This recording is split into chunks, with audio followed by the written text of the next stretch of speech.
नमस्कार दोस्तों, महर्षि Gautam senior secondary school के यूट्यूब चैनल पर आप सभी का हार्दिक स्वागत है।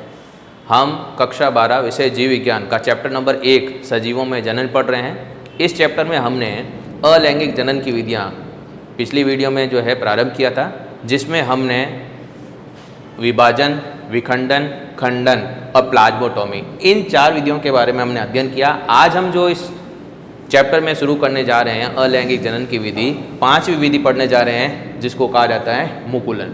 मुकुलन का तात्पर्य क्या होता है, किसे कहा जाता है? देखिए, कुछ जीवों में क्या होता है कि उनके शरीर के बाहर या फिर शरीर के भीतर एक बहुकोशिकीय उभार का निर्माण होता है, जिसको मुकुल या कलिका कहा जाता है। ये मुकुल और कलिका क्या करती है, अपने मातृ जीव से पोषण प्राप्त करके अपने आकार में क्या करती है, वृद्धि करती है। और जब ये अनुकूल परिस्थिति आती है, अनुकूल परिस्थिति आने पर ये अपने मातृ जीव से पृथक होकर के एक नए जीव की तरह जो है जीवन यापन करना शुरू कर देती है। अब मुकुलन विधि जो है, ये इसमें जो मुकुल बनते हैं या तो शरीर के बाहर बनेंगे या शरीर के अंदर बनेंगे। इस आधार पर इसको 2 भागों में बांटा जाता है, 2 प्रकार में बांटा जाता है। एक जिसको कहा जाता है बाह्य मुकुलन और दूसरा जिसको कहा जाता है अंतः मुकुलन। नाम से ही पता चलता है बाह्य मुकुलन, जिसमें मुकुल का निर्माण शरीर के बाहर होता है। ऐसा पाया जाता है हाइड्रा में और ईस्ट में। और अंतःमुकुलन यानी कि इस विधि में जो मुकुल बनेगा वो कहाँ बनेगा, शरीर के अंदर बनेगा, और ऐसा पाया जाता है एफिलोटा में। तो आइए शुरू करते हैं हम मुकुलन विधि के बारे में। तो हमारी जो हेडिंग लग रही है वो है मुकुलन विधि। अलैंगिक जनन की विधि है मुकुलन विधि। अब क्या है मुकुलन विधि, इसके बारे में हम यहाँ पर लिख रहे हैं, समझ रहे हैं मुकुलन किसे कहा जाता है। तो मुकुलन का तात्पर्य क्या होता है कि जब किसी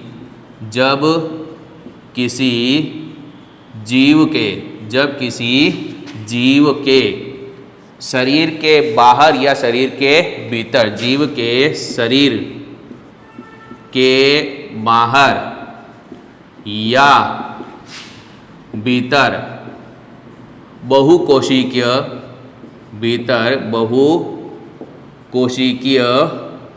उभार बन जाता है। क्या बन जाता है? एक बहुकोशिकीय उभार बनता है, जिसे मुकुल या कलिका कहते हैं। उभार बनता है जिसे मुकुल या कलिका कहते हैं, जिसे मुकुल या क्या कहते हैं, कलिका कहते हैं। और यही मुकुल होता है अपने मातृ जीव से पोषण प्राप्त करके आकार में क्या करेगा, वृद्धि करता है। मुकुल कहते हैं यह मुकुल अपने मातृ जीव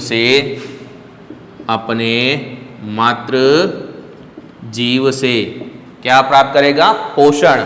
मातृ जीव से पोषण प्राप्त करके आकार में वृद्धि करता है। और अनुकूल परिस्थिति आने पर अपने मातृजीव से पृथक हो जाते हैं और स्वतंत्र जीव की तरह जीवन यापन करने लगता है। ठीक है, अनुकूल परिस्थिति आने पर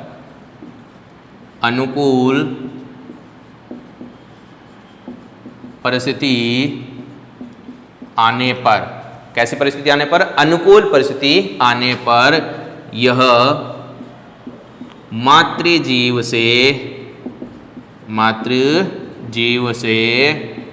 पृथक होकर, मातृजीव से क्या होकर, पृथक होकर स्वतंत्र जीव की तरह जीवन यापन करने लगता है।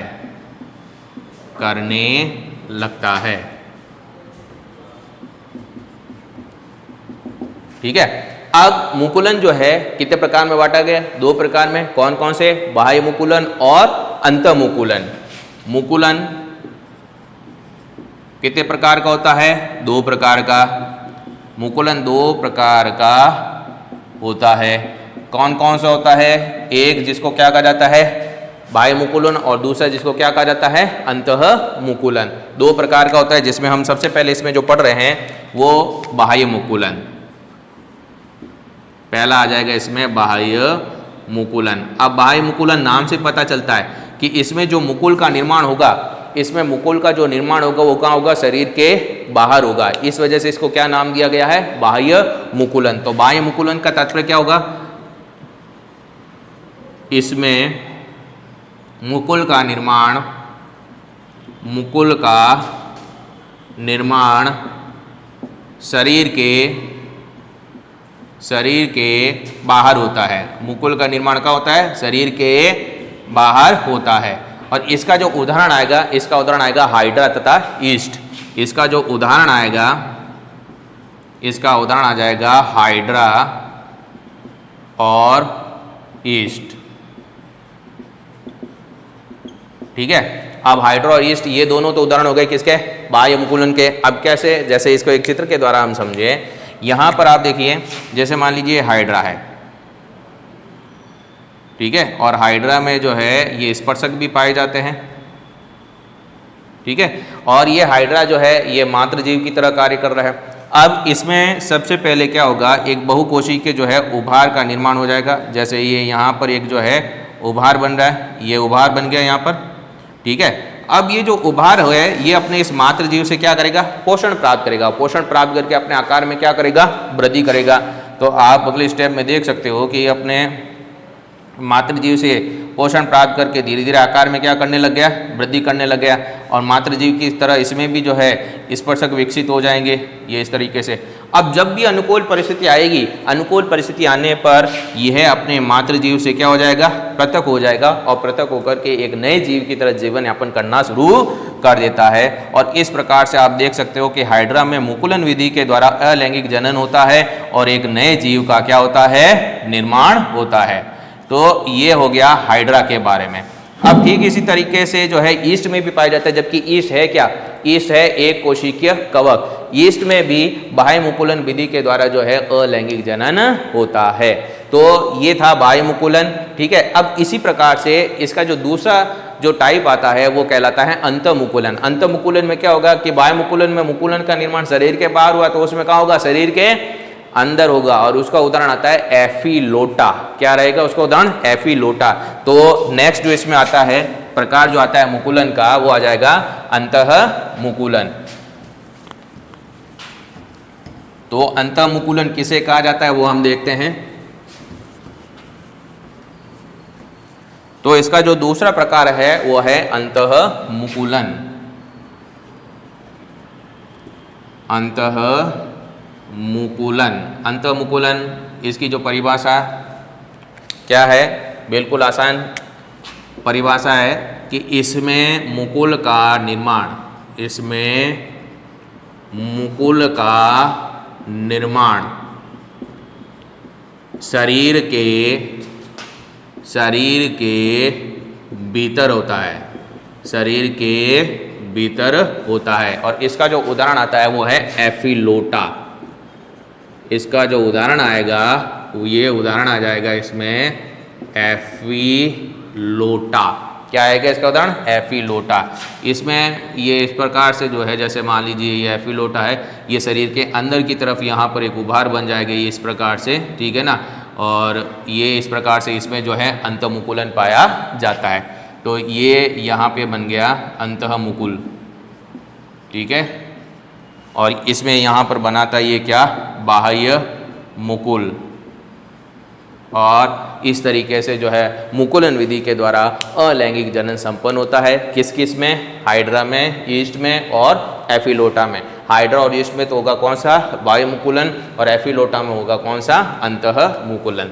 अब मुकुलन विधि के बाद में अगली जो विधि हम पढ़ेंगे वो आएगी पुनरुद्भवन। पुनरुद्भवन का तात्पर्य क्या होता है, किसे कहा जाता है। देखिए पुनरुद्भवन का मतलब क्या है कि मान लीजिए किसी जीव का क्षतिग्रस्त अंग है या टूटा हुआ अंग है, और उस क्षतिग्रस्त और टूटे हुए अंग से यदि नए अंग का पुनर्निर्माण हो जाता है, ठीक है, या फिर जो शरीर का जो टुकड़ा है, ठीक है ना, किसी जीव के शरीर के टुकड़े से अगर मान लीजिए आगे चल कर के संपूर्ण शरीर का अगर निर्माण हो जाता है, तो ऐसी अलैंगिक जनन की विधि को ही हम क्या कहते हैं, पुनरुद्भवन। आखिरकार पुनरुद्भवन क्यों होता है, क्योंकि कुछ जीवों में पुनर्जनन क्षमता युक्त विशिष्ट कोशिकाएं पाई जाती है और ये कोशिकाएं जो है लगातार विभाजित होती रहती है और ऐसी विभाजनशील कोशिकाओं के द्वारा ही या तो नए अंग का निर्माण हो जाता है या जीव के संपूर्ण शरीर का निर्माण हो जाता है। और जो पुनरुद्भवन जो पाया जाता है ये पाया जाता है प्लेनेरिया में और हाइड्रा में। पुनरुद्भवन जो पाया जाता है ये किस में पाया जाता है? प्लेनेरिया में और हाइड्रा में पाया जाता है। तो हम पढ़ते हैं अब पुनरुद्भवन के बारे में। तो जो अगली विधि है अलैंगिक जनन की विधि उसे कहा जाता है पुनरुद्भवन। तो पढ़ते हैं पुनरुद्भवन के बारे में। छठी विधि हम पढ़ने जा रहे हैं जिसको कहा जाता है पुनरुद्भवन। अब क्या है पुनरुद्भवन? पुनरुद्भवन के बारे में हम समझ रहे हैं, लिख रहे हैं, ठीक है, समझें आप भी। पुनरुद्भवन का तात्पर्य क्या होता है? यदि किसी जीव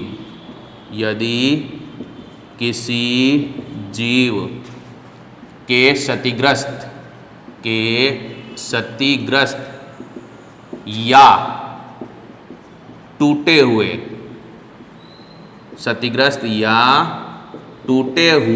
अंग से, क्षतिग्रस्त या टूटे हुए अंग से, ठीक है, क्या लिखा हमने कि यदि किसी जीव के क्षतिग्रस्त या टूटे हुए अंग से पुनः नए अंग का निर्माण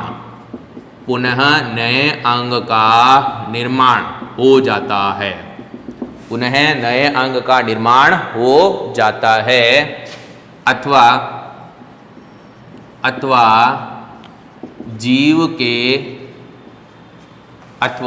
जीव के शरीर के टुकड़े से पुनः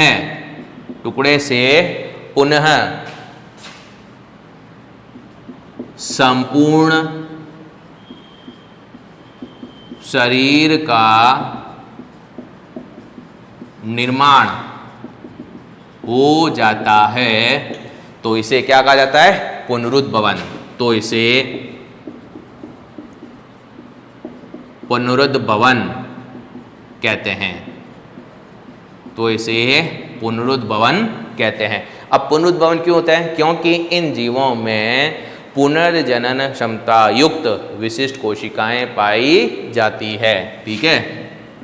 इन जीवों में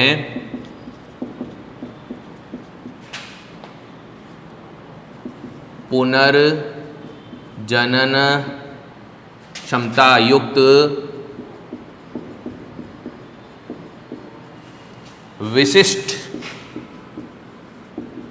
कोशिकाओं के कारण पुनरुद्भवन होता है।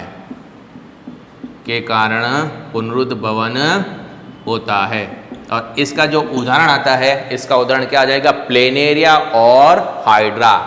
इसका जो उदाहरण है एक तो है प्लेनेरिया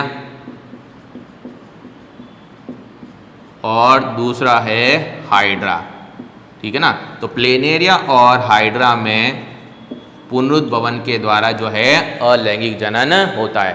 प्लेनेरिया के आप चाहे जितने टुकड़े कर ले, प्रत्येक टुकड़े से जो है संपूर्ण शरीर का निर्माण हो जाएगा और नए प्लेनेरिया का जो है विकास हो जाता है। जैसे ये प्लेनेरिया है,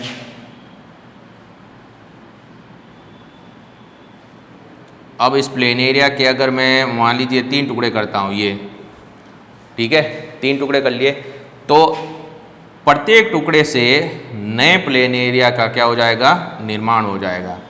जैसे एक टुकड़ा ये है, दूसरा ये टुकड़ा हो गया और तीसरा ये टुकड़ा, ठीक है।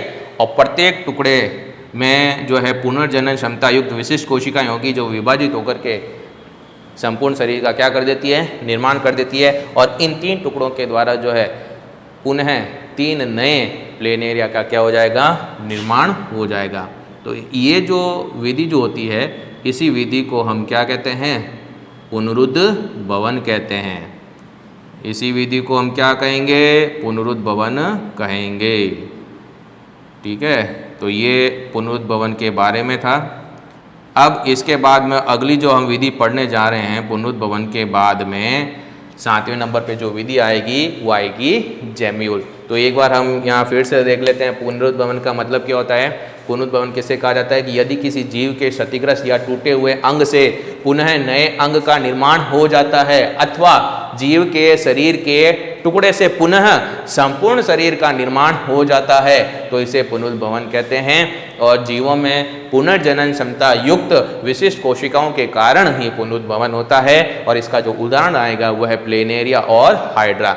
चित्र में आप देख रहे हैं कि प्लेनेरिया के 3 टुकड़े किए और प्रत्येक टुकड़े से पुनः जो है नए प्लेनेरिया का क्या हो रहा है, निर्माण हो रहा है। और यही विधि क्या कहलाती है, पुनरुद्भवन। अब 7वें नंबर पे जो हम विधि पढ़ने जा रहे हैं उस विधि को क्या कहा जाता है, जेम्यूल। और जेम्यूल विधि के द्वारा जो अलैंगिक जनन होता है वो होता है पोरिफेरा संघ के सदस्यों में, जैसे स्पॉन्ज है, स्पॉन्जिला है, ठीक है। और ये जेम्यूल विधि जो होती है, इस जेम्यूल विधि में हमें क्या देखने को मिलता है कि इसमें एक विशिष्ट एक संरचना का निर्माण होता है। उस संरचना के ऊपर की तरफ एक छोटा सा एक छिद्र पाया जाता है जिसको माइक्रोपाइल कहा जाता है। और संरचना के बाहर की तरफ जो है बाह्य भित्ति और अंतर्भित्ति का निर्माण होता है। और जो बाह्य भित्ति होती है उसमें जो है कंटिकाएं जो है विकसित होती है जो उसको सुरक्षा प्रदान करने का कार्य करती है। और उस संरचना के अंदर की तरफ छोटे छोटे जो है पिंड बन जाते हैं। जब भी अनुकूल परिस्थिति आती है ये पिंड उस संरचना से बाहर निकल जाते हैं और नए जीव का क्या करते हैं, निर्माण करते हैं। तो अभी हम चित्र के द्वारा, ठीक है, इसको समझते हैं जेम्यूल विधि को। तो अगली जो विधि हम पढ़ने जा रहे हैं उस विधि को क्या कहा जाता है, जेम्यूल। अब क्या है देखेंगे, जेम्यूल विधि किसे कहा जाता है।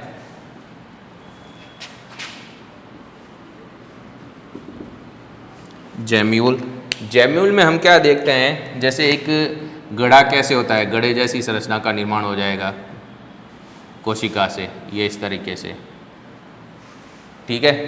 अब इसके बाहर की तरफ जो है एक सुरक्षात्मक जो है आवरण का निर्माण हो जाएगा ऐसे।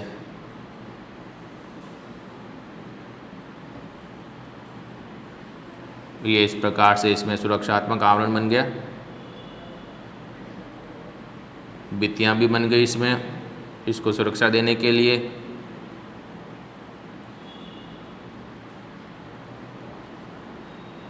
ये इस प्रकार से, ठीक है। अब ये जो बाहर वाली भित्ति है इसमें मोनो एक्सॉन कंटिकाएँ पाई जाती है। सिंगल स्पिक्यूल्स होते हैं, ऐसे शाखित नहीं होते हैं ये, इस वजह से इनको कहा जाता है मोनो एक्सॉन कंटिकाएँ, जो इसको जो है सुरक्षा प्रदान करने का कार्य करते हैं। ये इस प्रकार से, ठीक है। और अंदर की तरफ इसमें जो है गोलाकार छोटे छोटे जो है पिंड बन जाते हैं। और जब भी अनुकूल परिस्थिति आती है ये पिंड बाहर निकलते हैं और बाहर निकल करके पुनः नए जीव का क्या कर देते हैं, निर्माण कर देते हैं। ये ऊपर की तरफ ये आपको छिद्र दिखाई दे रहा होगा, इस छिद्र को कहा जाता है माइक्रोपाइल। ये आ जाएगा इसमें माइक्रोपाइल, ठीक है। और ये है बाह्य भित्ति, बाह्य भित्ति, ये हो जाएगी इसकी अंतः भित्ति। और बाह्य भित्ति में सुरक्षा के लिए कंटिकाएं पाई जाती है और इन कंटिकाओं को कहा जाता है मोनोएक्सॉन, मोनोएक्सॉन कंटिकाएं, ठीक है। और अंदर की तरफ ये इसमें बने हुए हैं क्या, पिंड। तो ये जो संरचना होती है ये संरचना कहलाती है किसकी, जेम्यूल संरचना, जो जेम्यूल संरचना बनती है पोरिफेरा संघ के सदस्यों में। तो ये प्रश्न बनता है यहाँ पर कि जेम्यूल विधि के द्वारा अलैंगिक जनन किस में होता है, तो आपको आंसर देना होता है पोरिफेरा संघ के सदस्य में। ये अगर आपसे यूँ प्रश्न पूछ लिया जाए कि स्पॉन्ज में या साइकोन में या स्पॉन्जिला में अलैंगिक जनन कौन सी विधि के द्वारा होता है, तब आपका उत्तर रहेगा जेम्यूल विधि के द्वारा होता है। तो जेम्यूल विधि क्या है समझ में आ गया होगा, किस में पाया जाता है, पोरिफेरा संघ, पॉरीफेरा संघ के सदस्य जैसे साइकोन, स्पॉन्ज आदि में